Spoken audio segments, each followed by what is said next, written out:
क्या middle east में अगले 2 दिनों में महायुद्ध खत्म होने वाला है? ये बड़ा सवाल इसलिए क्योंकि तमाम बयानों से ऐसे संकेत अब मिल रहे हैं। अमेरिका की ओर से ईरान को ऑफर मिला है और अब देखना यह है कि ईरान का इस पर क्या रुख रहता है। और खास बात यहां यह है कि इस बार भी बातचीत पाकिस्तान में ही होने वाली है। मिडिल ईस्ट में जारी इस पूरे तनाव और संघर्ष पर पूरी दुनिया की नजरें बनी हुई हैं। तो इसी बीच एक बड़ी खबर है, अमेरिका और ईरान के बीच वार्ता का दूसरा दौर जल्द शुरू हो सकता है। इस वक्त की बड़ी खबर, अमेरिकी राष्ट्रपति डोनाल्ड ट्रंप ने कहा अगले 2 दिनों में कुछ हो सकता है। ईरान ने सख्त जवाब दिया, कहा जंग का फैसला मैदान में होता है, धमकियों से नहीं। ईरान ने भी साफ कर दिया है कि न सरेंडर होगा ना कोई समझौता।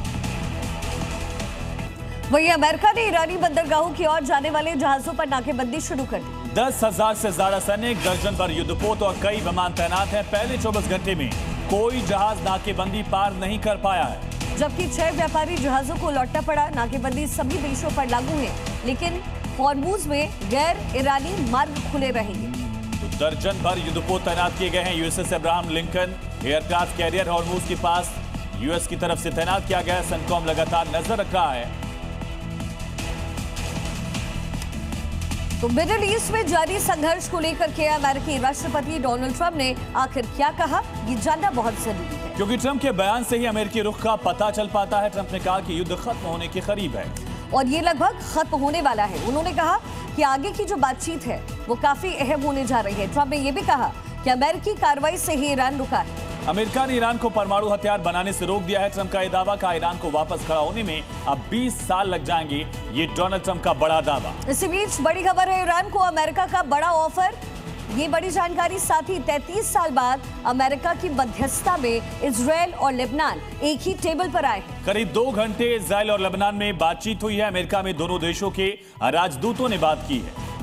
तो इसी बीच एक बड़ी खबर है, 33 साल बाद अमेरिका की मध्यस्थता में इजरायल और लेबनान एक टेबल पर आए हैं। यानी तकरीबन 2 घंटे चली दोनों देशों के बीच में बातचीत। लेबनान ने रखी है तत्काल सीज फायर की मांग, जबकि इजरायल ने हिजबुल्लाह के पूर्ण निरस्त्रीकरण को प्राथमिकता बताया। प्राथमिक शर्त यानी कि पहली शर्त बताया है, यानी जब तक हिजबुल्लाह के पास अपराध है, हथियार रहेंगे, तब तक इजरायल की कार्रवाई जारी रहेगी। वहीं सऊदी अरब के विदेश मंत्री फैसल बिन फरहान ने कहा है कि अमेरिका पर निर्भर रहने का दौर अब खत्म हो चुका है।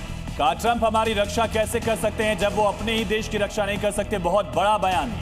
वहीं महायुद्ध के बीच में भारत के लिए अच्छी खबर है। हॉर्मुज अरब देशों के लिए बंद है, इजराइल अमेरिकी जहाजों के लिए पूरी तरह से बंद है। और यहाँ तक कि जो पाकिस्तानी शिप्स हैं वो भी वहां फंसे हुए हैं, लेकिन स्ट्रेट ऑफ हॉर्मुज हिंदुस्तान के लिए बंद नहीं है। हॉर्मुज में एक जगह नहीं बल्कि 2 जगहों पर नाकेबंदी। हॉर्मुज में काशिम द्वीप के पास ईरान ने जहाजों के आने जाने पर नाकेबंदी लगा रखी। तो हॉर्मुज से 104 मील दूर ओमान की खाड़ी में अमेरिका ने घेराबंदी कर रखी है। अगर कोई जहाज ईरान की नाकेबंदी से बचकर हॉर्मुज से बाहर निकलता है तो अमेरिका मिसाइल दागकर उसे उड़ा देगा। मतलब हॉर्मुज में कार्गो जहाजों के लिए इधर कुआं और उधर खाई जैसे हालात हो गए हैं। लेकिन हॉर्मुज में चाहे अमेरिका नाकेबंदी करे या फिर ईरान, भारत के लिए हॉर्मुज का रास्ता एकदम क्लियर है।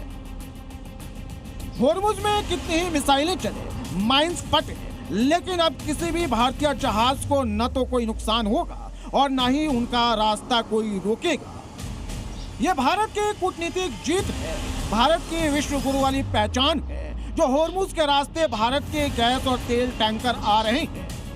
हॉर्मुज पर बीते 45 दिन से ईरान का कब्जा है और ईरान की इसी नाकेबंदी को तोड़ने के लिए अब अमेरिका ने भी हॉर्मुज को क्रॉस करके निकलने वाली जहाजों की घेराबंदी के लिए ओमान के खाड़ी में युद्धपोतों की तैनाती कर दी है।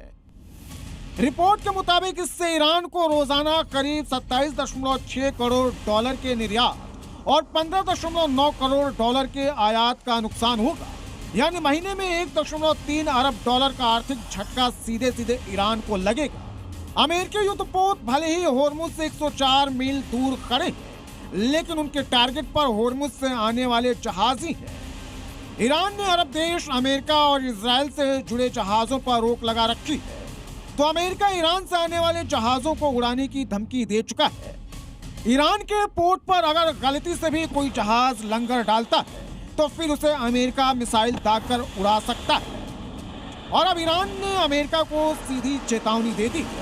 समंदर में एक गलत मिडिल ईस्ट में युद्ध के दूसरे राउंड का बटन दबने जैसा है। और इस बार जंग पहले से ज्यादा भीषण और खौफनाक होगी। ब्यूरो रिपोर्ट ज़ी मीडिया। होर्मुज़ पर बीते 45 दिन से ईरान का कब्जा है और ईरान की इसी नाकेबंदी को तोड़ने के लिए अब अमेरिका ने भी होर्मुज़ को क्रॉस करके निकलने वाली जहाजों की घेराबंदी के लिए ओमान के खाड़ी में युद्धपोतों की तैनाती कर दी है।